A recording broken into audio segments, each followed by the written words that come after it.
整条漠河哪里还有比公主更美的姑娘？将来啊，公主定能嫁给如意郎君。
你还好意思说呢你啊？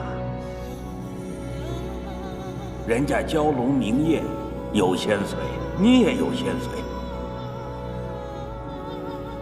可是现在别人是战神，你呢，天天赖在爹爹哥哥身边混日子。害不害臊？羞不羞？嗯。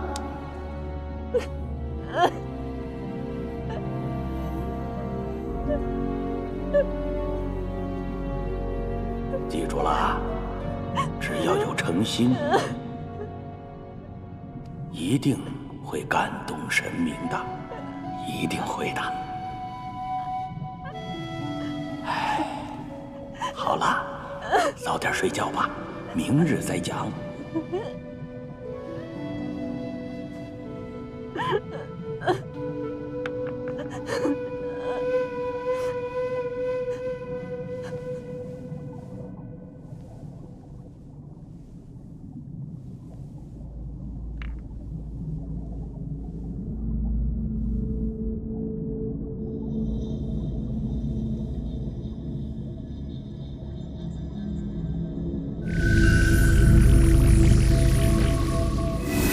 听闻你们漠河水族勾结魔神，私藏魔器，你可知这是河族尽灭的大罪？漠河哪有什么魔气？我看分明就是你有心魔。你嫉妒我的女儿嫁给了明夜，你就栽赃陷害她。我嫉妒她？你们知道吗？那时她妖气发作，我假意为她调理，在那泉水中兑了弱水，还骗她说是什么滴水泉。他竟然不知，还傻呵呵的忍头浸在水里了。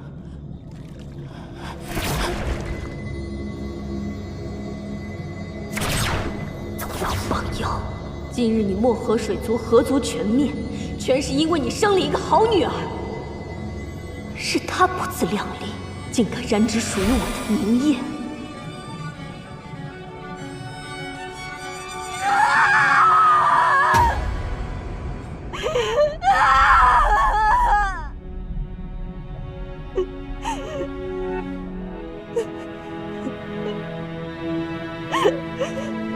对不起，是我的错，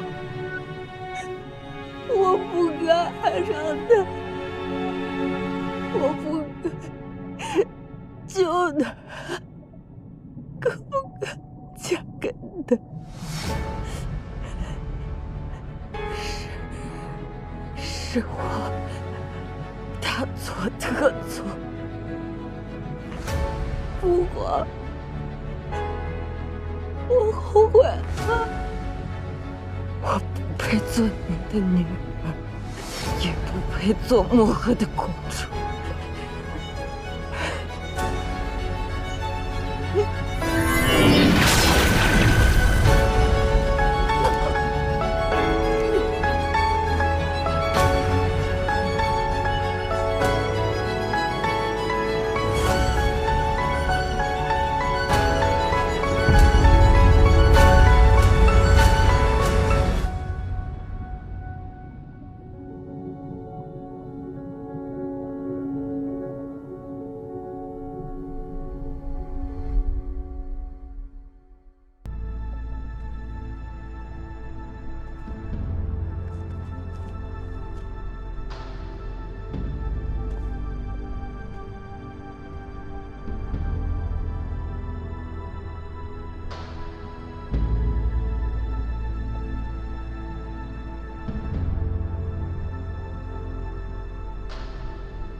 这是何地？这里是核心镇水石所在，灵气最盛，可以借此护住他的一丝心脉。那就拜托你了。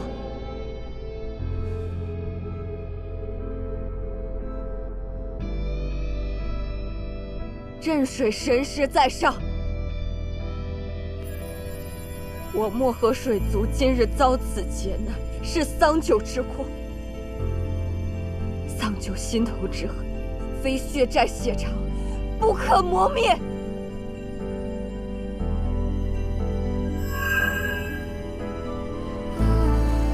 只要能手刃仇敌，桑九甘愿堕落。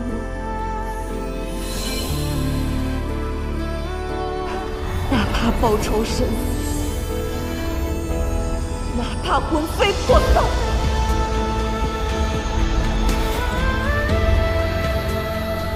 亦无怨尤。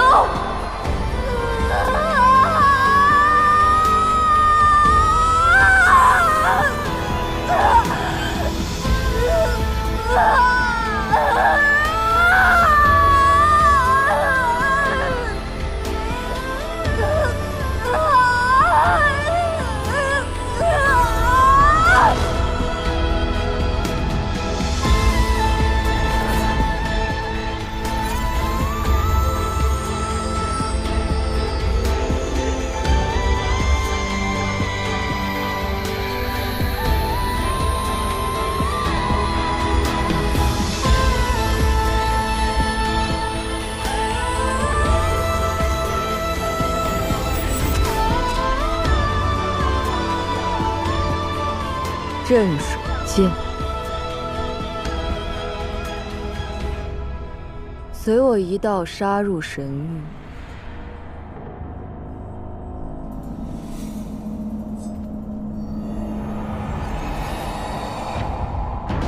剐了天欢！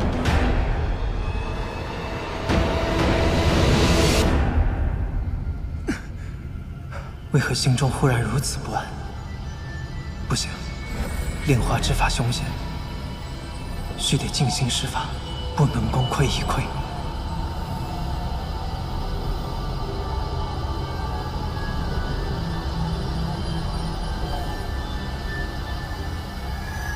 怎么愁眉苦脸的？玄奘宫里的青鸟仙子前几日被卸了职，离开上清神域了。原来是害了相思病啊！不过我听说，最近好几座宫殿的仙娥都被换成了腾蛇一族的，说是天欢圣女的意思。如今诸神陨落，只怕上清神域不再是过去的上清神域。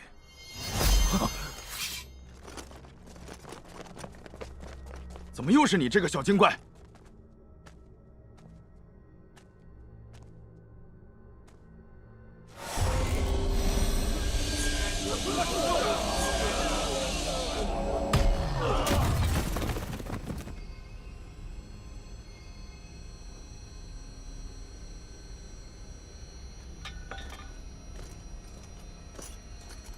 贵客到此，有失远迎。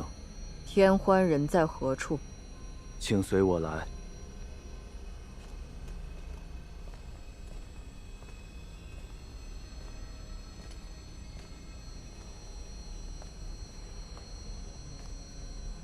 圣女开恩啊！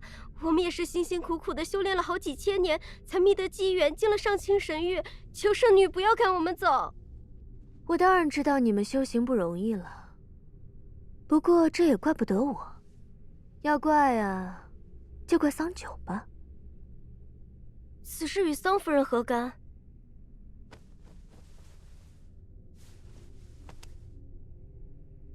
因为你们伺候过他，所以我现在看到你们就觉得厌烦。怎么样，这个理由足够了吧？若我不走呢？你说什么？我是随明夜战神来到玉清宫的，想来明夜神君也是玉清宫的主人。若圣女非要赶我走，那就当着他的面分辨个明白。你拿明夜威胁我？从前的12神明皆在之时，上清神域也不是谁都能独断专行、狐假虎威的地方，凡事都要讲个公道。小小花仙也敢冒犯我？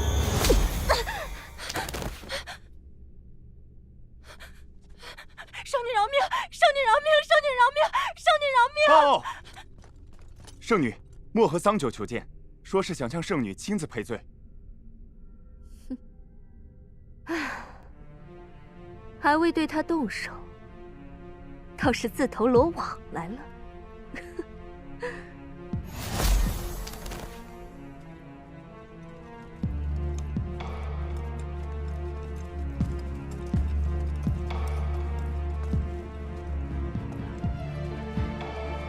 桑九，你不觉得现在才来和我赔罪，已经晚了吗？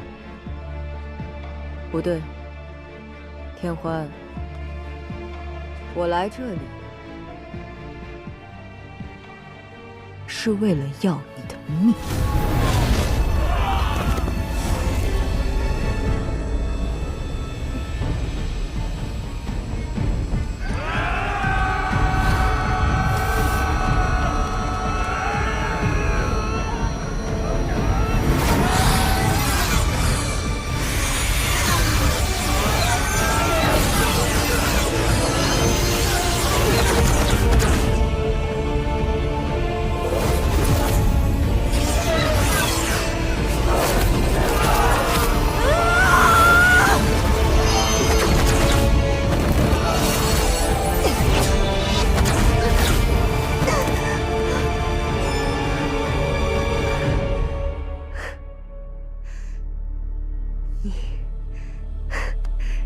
竟然入魔了，真是个肮脏下贱的棒妖！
可惜了，圣女，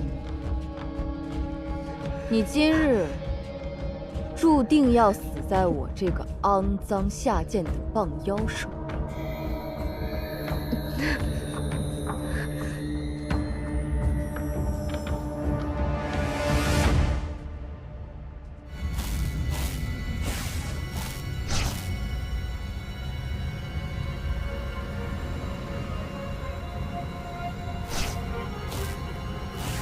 时机已至。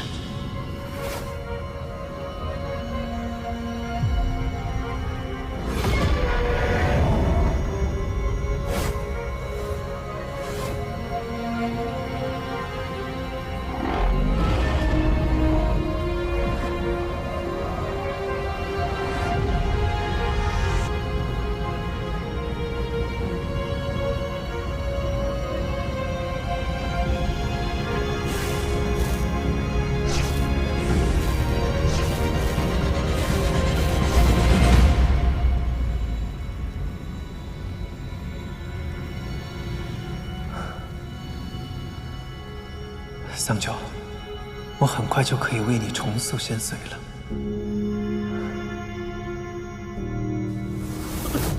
神君，神君，神君救命啊！刚刚有个魔女杀进了上清神域。魔女？她抓走了天欢圣女，往东南方泉水处去了。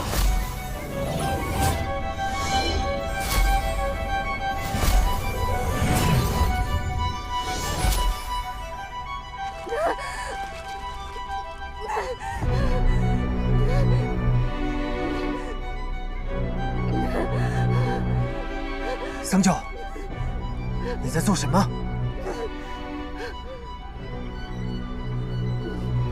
你入魔了？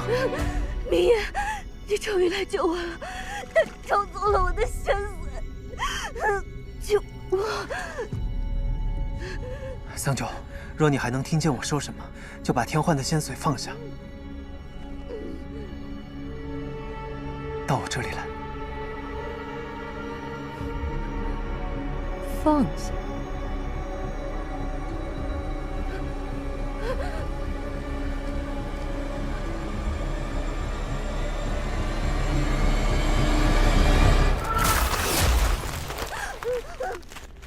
桑九，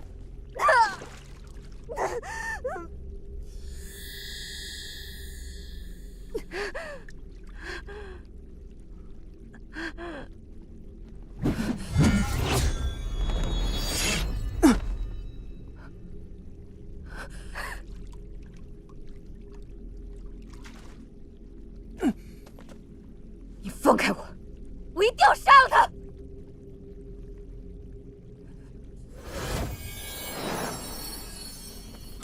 神君，先救人。是。桑九，你究竟遇到了什么事？为何入魔？事情就是如此。神君，绿萼死的实在是冤屈啊！放心，我定会为你们讨回公道。先起来吧。你们今日受了惊吓，先回去好好休养。谢神君。漠河当真已被屠戮殆尽了。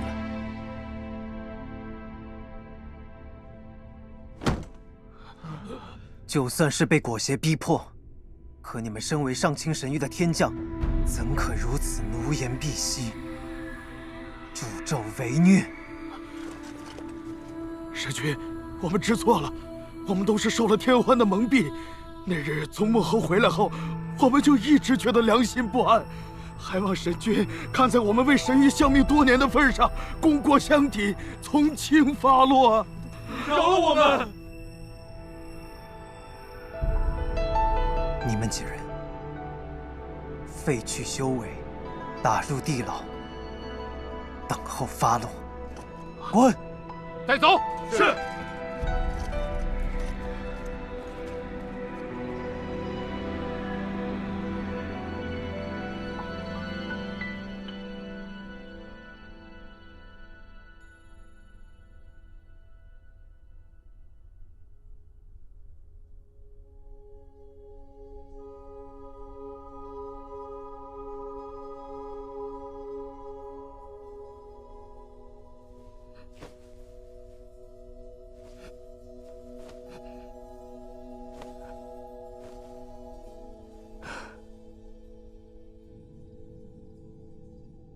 敢问药王，桑九如今的情形，应当如何医治？我总不能一直用弱水绳索捆着他吧？入魔多是因心绪激荡、道心不稳所致，桑夫人全族尽灭，痛苦难当，因此堕魔。心病当以心药来医。心药？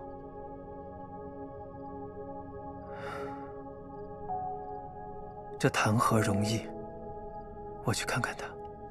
且慢，神君若此刻现身，恐怕又会勾起桑夫人心底悲痛，会使她继续沉沦魔道。不如暂时让她独处，以神域纯清之气消解些许魔气，每日送些化浊生清的膳食汤药，待她心绪平复，再相见为妙。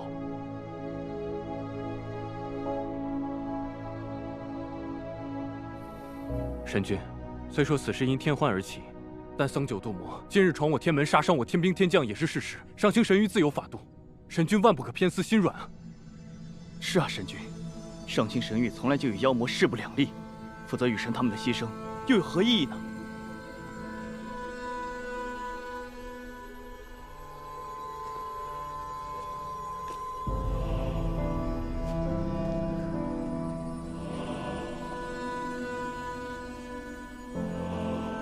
桑九，你想没想过，明夜多年与魔族不共戴天，他众多至亲至爱的袍泽都死于魔族之手。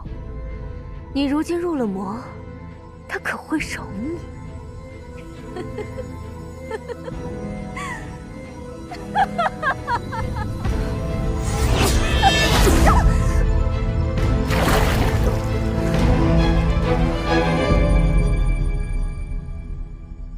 是啊，我已经无法回头。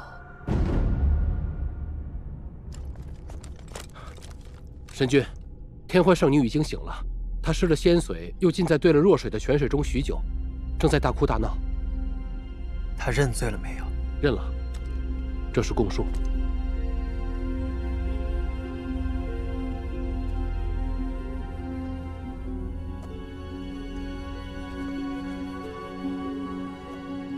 天欢还恳求说，他自知罪孽深重，不过无论如何，还是想再见你一面。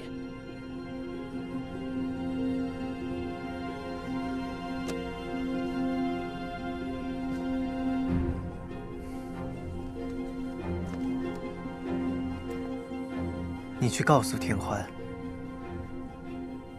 他背逆正道，已与妖魔无异，不是更甚于妖魔。我与他已无话可说。待他背出雷行，魂飞魄散之时，我会亲往监行。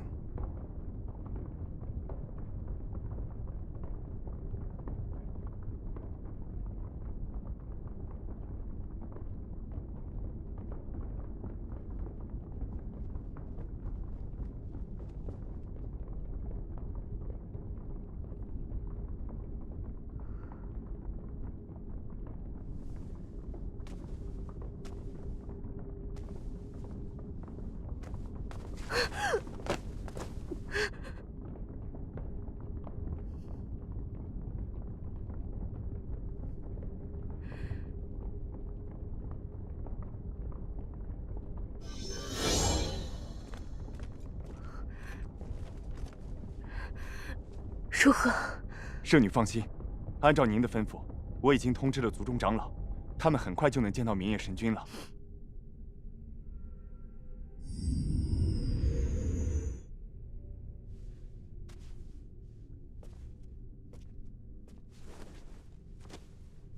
献上这样的至宝，诸位长老，希望从我这里换取什么呢？请神君宽恕天欢的性命，这冰晶就能助桑夫人族人重生。天欢虽然犯下弥天大错，但她毕竟是我族圣女，请神君念在腾蛇族过往的功绩，饶她性命，并为她重塑仙髓，再将她驱逐出上清神域便是。我腾蛇一族保证，天欢一回去，我们就会把她软禁起来，让她永生永世不得迈出雾山一步。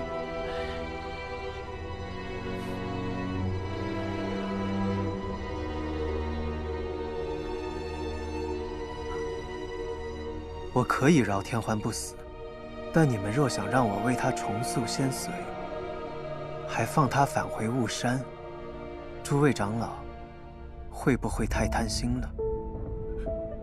那明夜神君咬死不能重塑仙髓，也不能放你离开。长老们已经尽力了，好歹保全了你的性命。保全性命。我如今失了仙髓，又被困在这暗无天日的鬼地方，还能活几年呢？就算没有雷击之险，也不过是等死罢了。明夜，你真是好狠的心呐！可笑，我父亲待他恩重如山，我爱他至死。他竟然如此待我，明夜，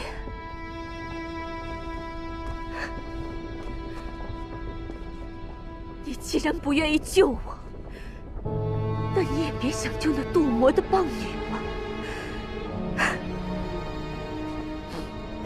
杨鹤，你再过来一些。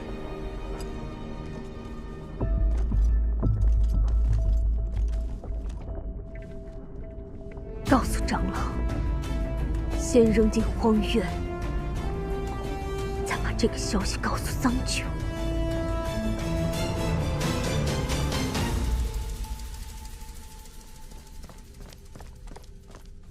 神君，腾蛇族的人回去了？是的，已经离开上清神域了。他们是如何得知我净化了洗髓印，还可以用它重塑仙髓？许是听到了什么传闻？派人盯着巫山，将那几个长老每日的行踪尽数报知于我。是。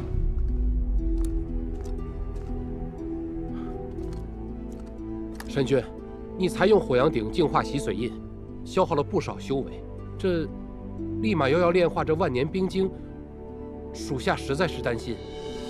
我自己的身体我自己清楚，不必多言。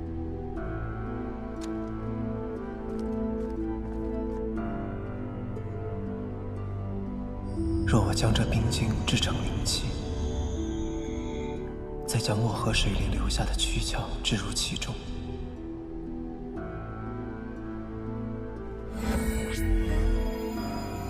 涵养千年之后，漠河便可获得新生。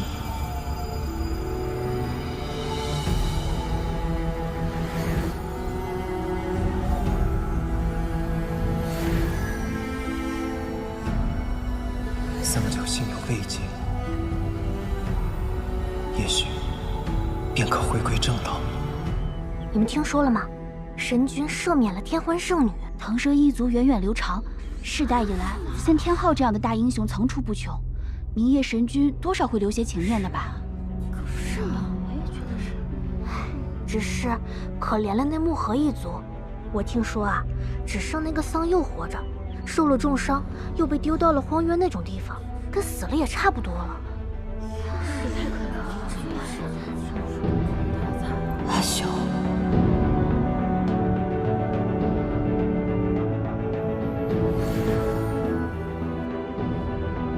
阿修，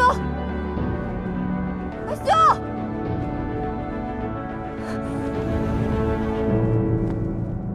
桑佑，阿修，桑九，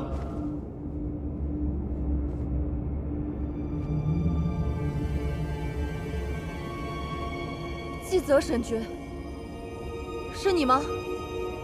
是我。荒渊不是你该来的地方，你本是妖体，再往前走，便要万劫不复了。桑九，快离开！找不到我阿兄，我是不会走的。桑九，不要一意孤行。荒渊终究是妖魔，你应对不来的。明夜人在何处？为何让你孤身前来？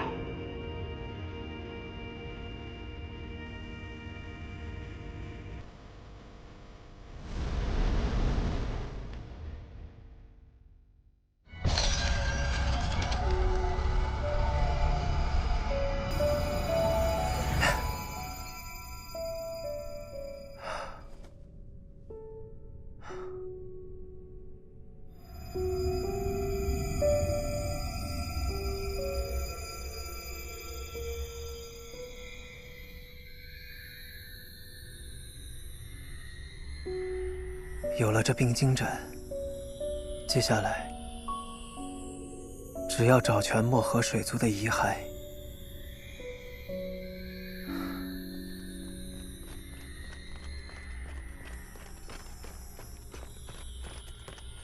神君，派出去的士卒回报，那几个雾山腾蛇族的长老果然行踪可疑，他们在暗中和玉清宫的几个侍从联系。神君，神君不好了，桑夫人不见了，几年里还死了个天兵。神君，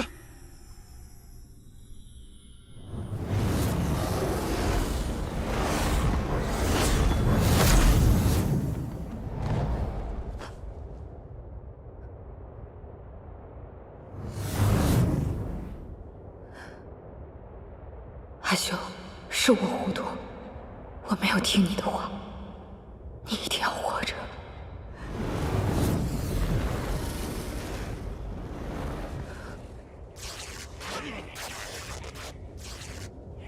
这是阿修。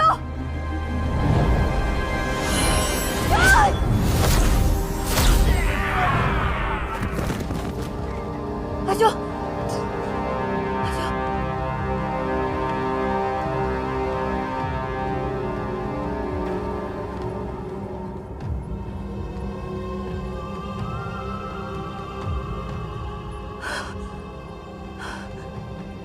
太好了，你还活着。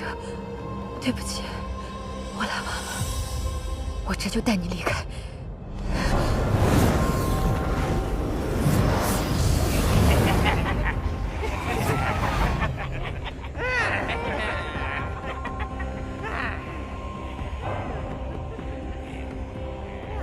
哎呦，我还道这是什么？原来是2只小棒精啊！被关了这么久，都快被饿死了，终于能饱餐一顿了。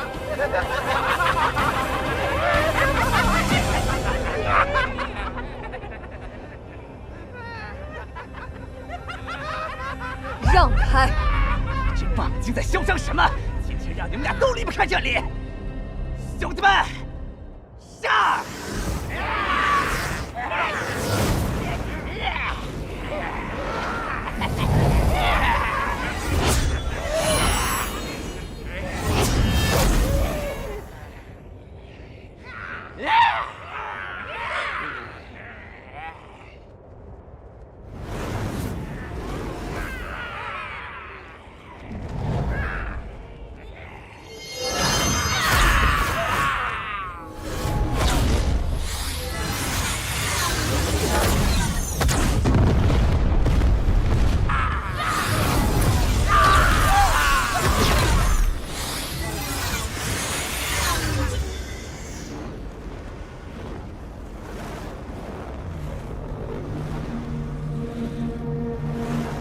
这不是战神明夜吗？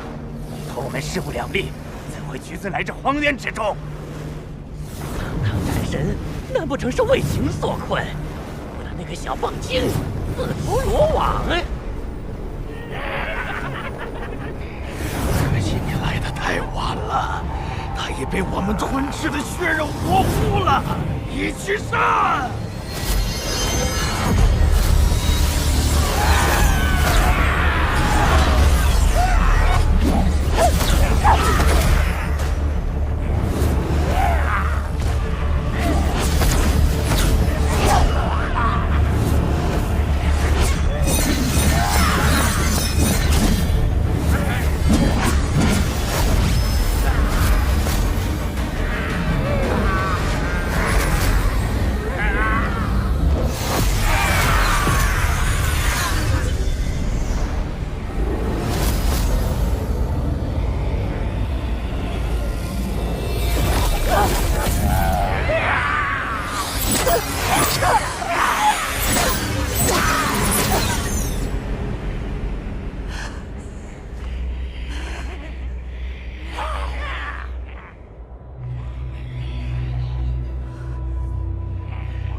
为什么？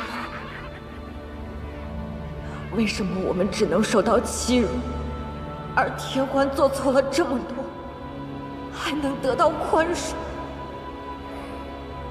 你们什么都没有做，却要遭受苦难。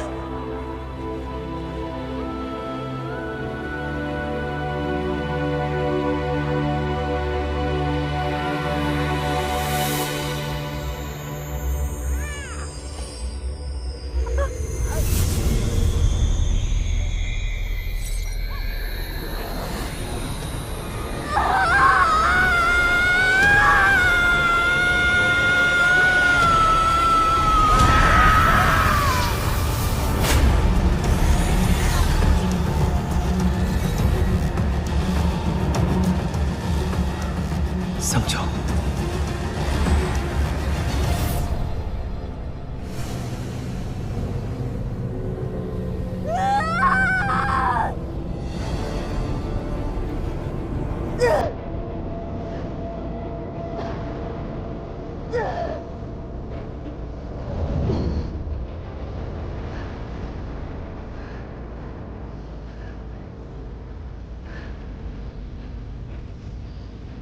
桑九，醒来吧，别再堕落下去了。堕落？你们这种高贵纯洁的神君仙子做了坏事，那才叫堕落，不是吗？桑九，跟我回去吧。过去种种，诸般过错，我都会想办法弥补。回去？我能回哪儿去？你告诉我，我能回哪儿去？眼下他情绪激荡，怕是我和他说什么他都听不下去。需先稳住他的心神，不能让他继续堕落。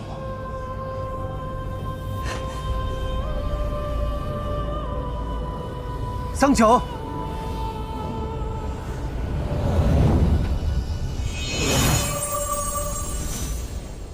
那些屠戮漠河的天兵，可都是你的部下，如何处置？杀了吗？他们被天欢利用蒙蔽，是我管束不周，定会严加惩戒。好，那你可曾宽恕天欢，饶他一条性命？请神君饶恕天欢性命，我族愿献出冰晶斩，助桑夫人族人重生。是，可是天欢没了仙髓，即便是我不杀他，他也活不了几年了。明夜，你好慷慨，你饶了他们死罪，谁来偿还我父王、我族人的性命？你知道我是怎么想的吗？我要他们都死。他们向漠河的腐儒老尤麾下屠刀时，心中没有半分善意、半分同情。我要他们每一个人都为自己的麻木不仁付出代价。桑九，我可以理解你心中的痛苦，可是我不能眼睁睁地看着你堕魔，你这是在拿自己去殉葬，这不值得。你是我什么人？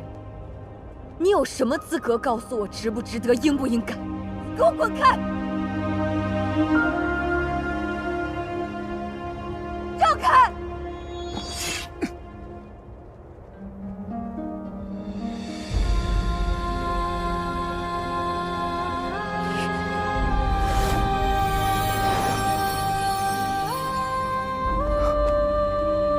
桑九，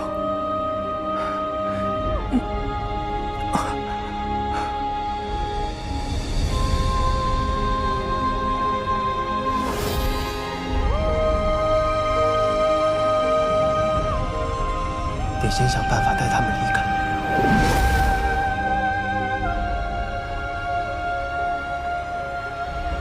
桑九，明夜，好久不见。季泽，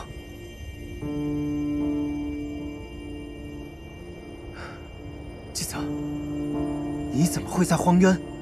我以为你……不错，我本体已陨，只是元神尚在。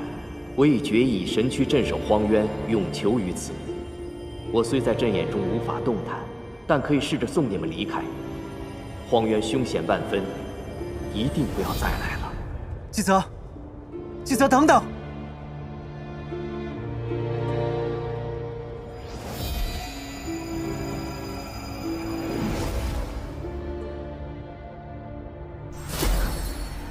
圣女恕罪，我等来迟。明夜神君不在，要解开这结界，果然容易了许多。既然他非要闯荒渊英雄救美，那以后这玉清宫就归还我们腾蛇一族吧。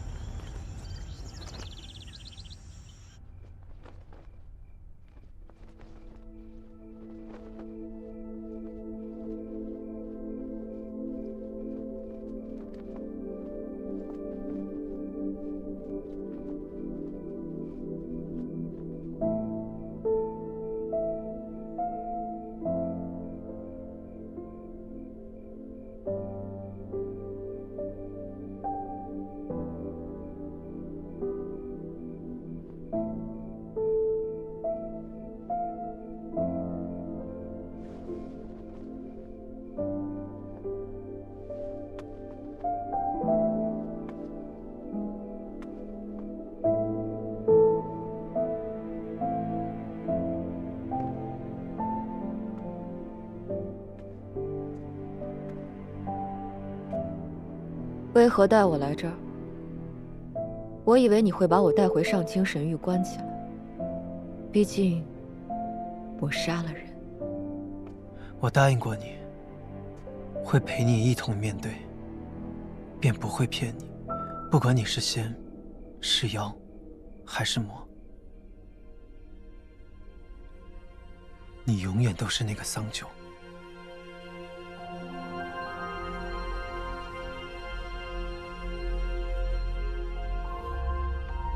我阿兄何在？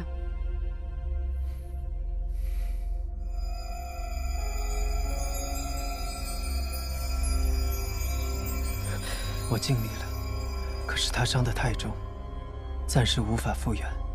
不过你不用担心，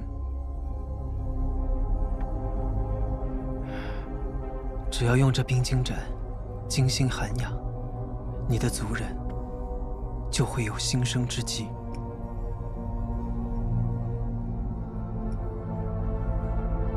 阿兄，只要将漠河水族的遗骸置于斩中，1000年之后，你的族人就有机会回来。这斩中的神灵是明夜。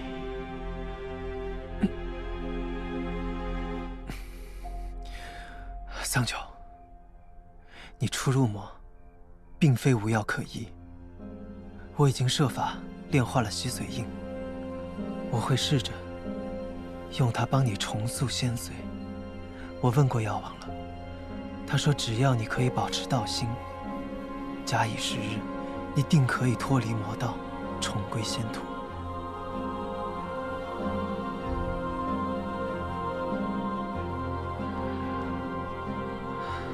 桑九，我真的很喜欢和你在这里一起生活的日子。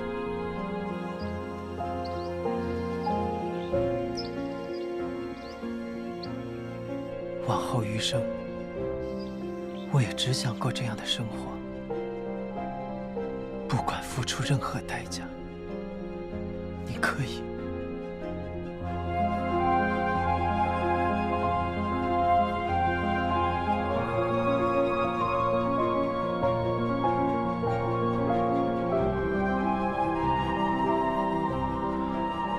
你可以再相信我一次吗？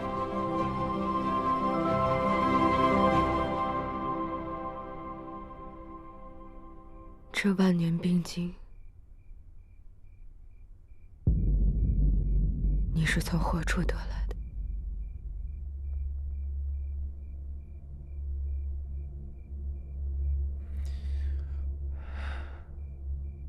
腾蛇族。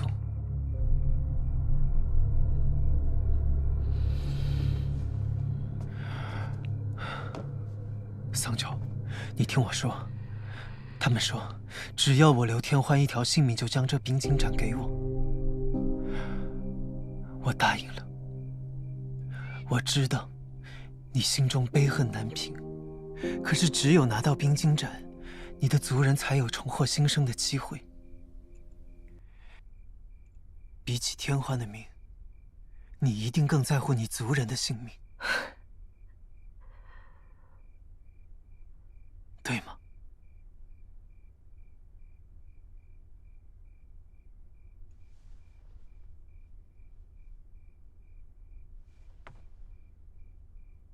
明夜，你公正无私，以身作则，是个再好不过的神明。不过你终究不明白，这根本不是一场交易。这世上并非一切都是可以公平度量、等价交换的。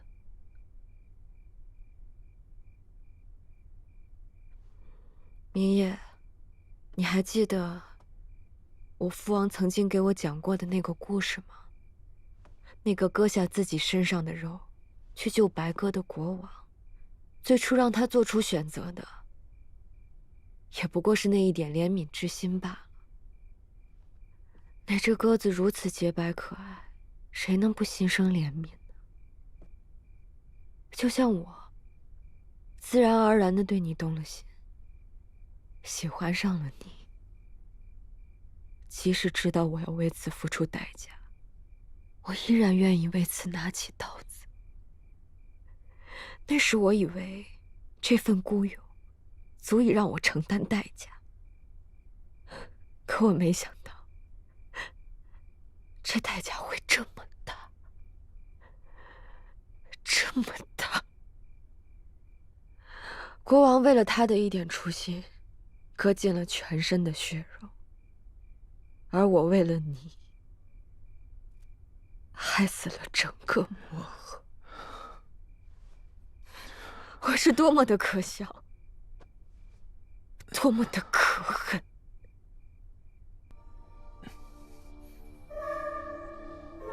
我只是个棒精，远没有国王那份前者。他不毁而飞升，而我不行。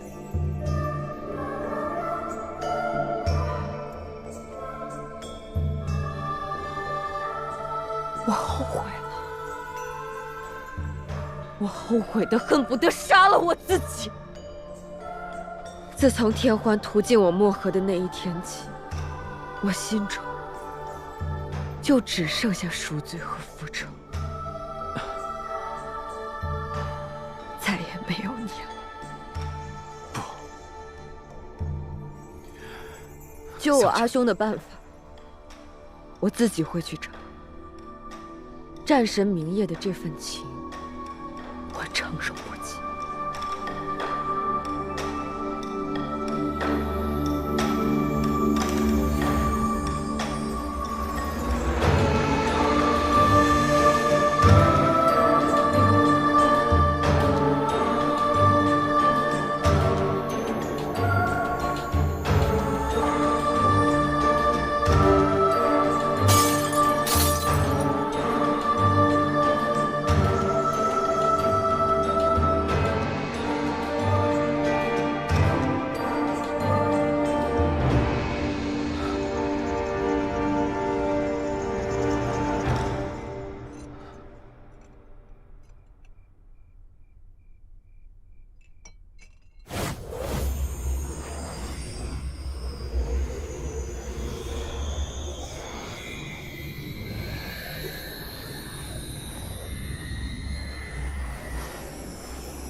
仇人，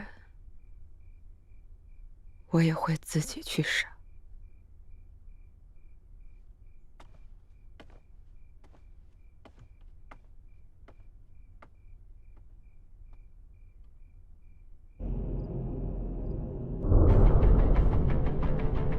天欢，腾蛇一族满门英豪，你怎能做出这种内外勾结、鸠占鹊巢的事情？是啊。你也说我腾蛇一族满门英豪，我身为天昊之女，如何不能做这神域之主呢？笑话！你王父北阴壁，自己却未见尺寸之功，如何做神域之主？我们孙明夜神君奋战诸魔时，你在何处？我们绝不会向你低头。哼！神君归来，看你们腾蛇一族该当何罪？明夜，他甘愿自轻自贱，至那满是妖魔的荒渊救一个小妖。他有什么资格问我的罪？何况他能不能从那鬼地方出来还两说呢。不必废话了，既然你们不愿奉我为主，来人，把他们给我投入火阳鼎里烧了。你烧的多了，总有一条合我用的仙索。用炉子炼化仙索，倒是个好主意。不知杀了你们整个腾蛇族，能不能炼出点有用的东西？桑犬，你竟然还活着！他是魔，抓住他，杀了他！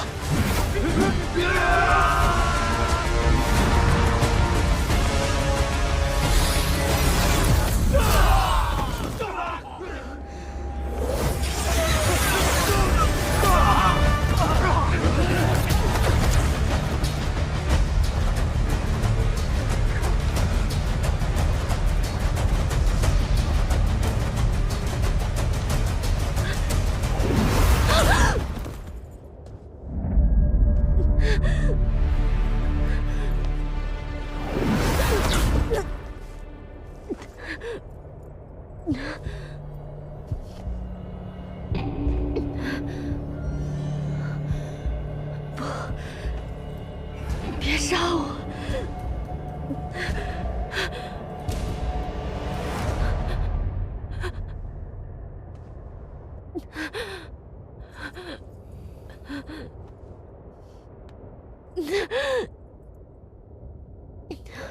原来圣女也会怕死啊，那和我们这些小精怪也没什么差别，谁又比谁高贵呢？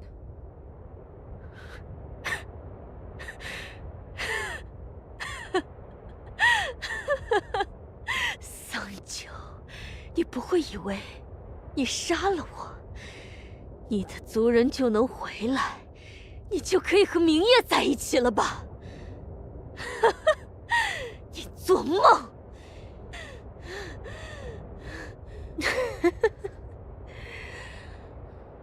死到临头还在嘴硬。没错，你比我幸运得多。你和你整个腾蛇族马上就要团聚了。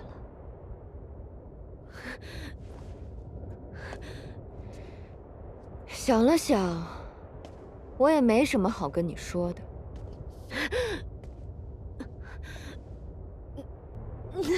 再见了，天欢。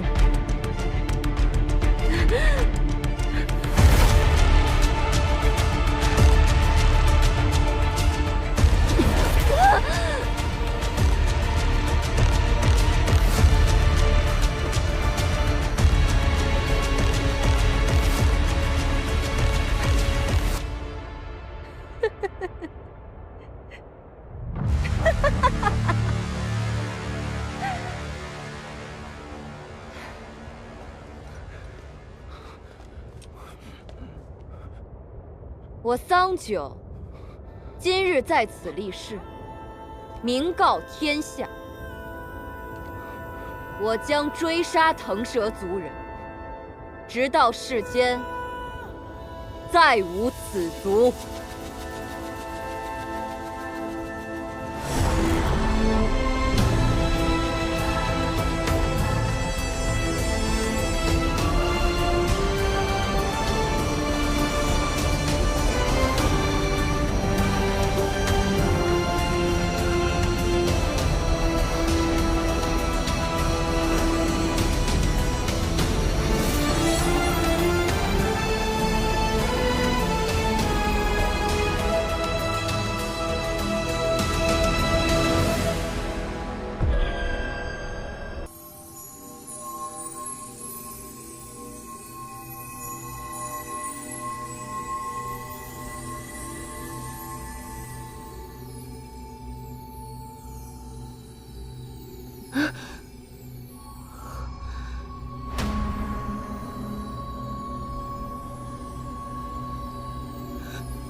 我分明有移山拔海之力，却还是不抵挡。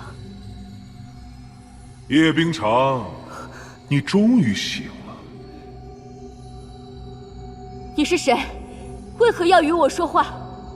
你历经般若浮生，可学会了什么？从小你妒忌叶惜雾，却又无计可施，只能自欺欺人，一遍遍说服自己。叶惜雾是嫡出之女，身份高贵，而你只是个低微的庶女，所以比不上她，不配拥有她享有的一切。真是可悲啊！你胡说，我根本不需要与她比较。是吗？那你当初为何要将他人的情丝据为己有？你的丈夫萧凛是真的爱你吗？若是你身上没有那条多余的情丝，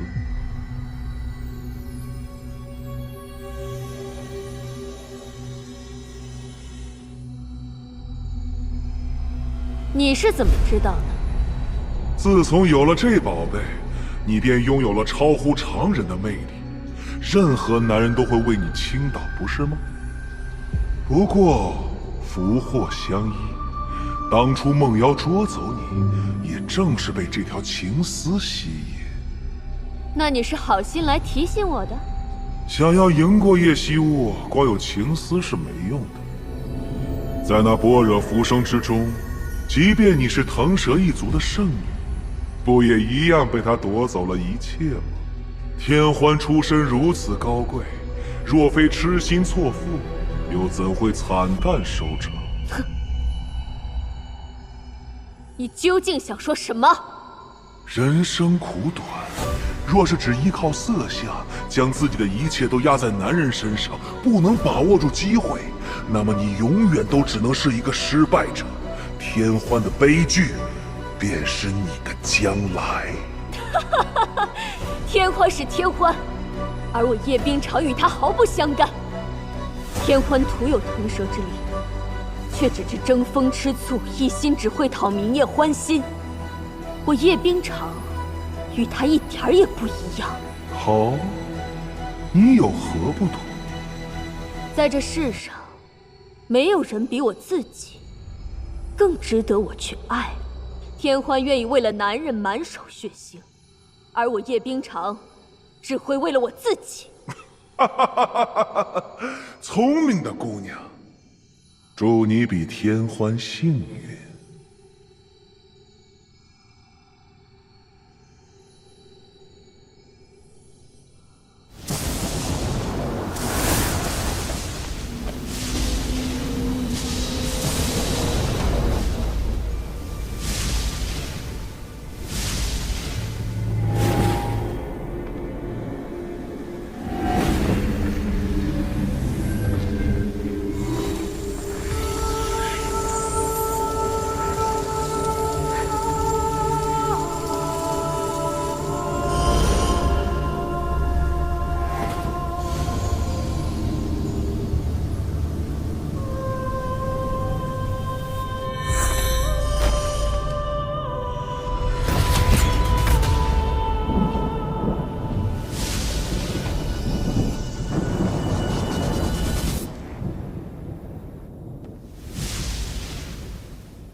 天欢，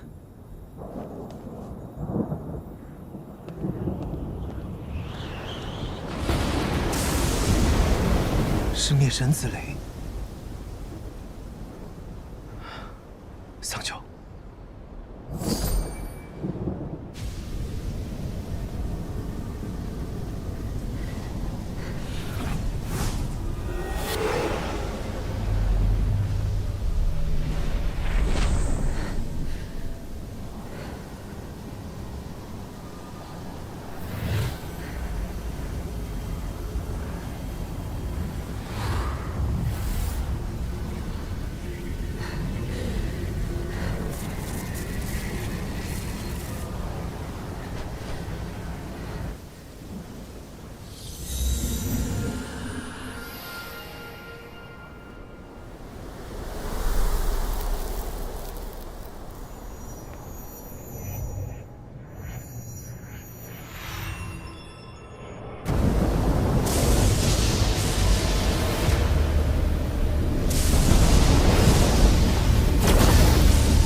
桑丘，那是什么？